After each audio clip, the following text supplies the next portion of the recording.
Pessoal, beleza? Aqui é o Aguinaldo da Serra Racing.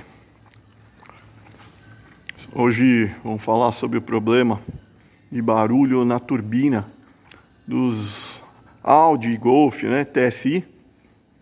Aquele barulhinho quando você deixa o carro na marcha lenta, fica fazendo. Quando tira o pé também fica fazendo. Então, a maioria desses motores TSI aí dão esse probleminha. Esse aqui é um A3 2.0 2011. Vou mostrar aqui para vocês.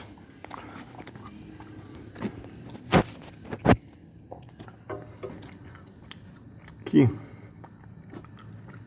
a haste da Westgate, ela fica com uma folga.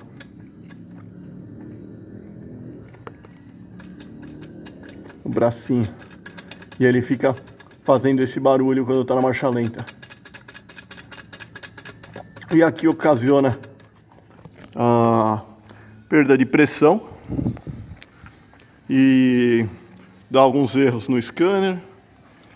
O carro perde potência máxima e acaba dando uma série de erros, acendendo luz de injeção, fora o barulho que fica incômodo.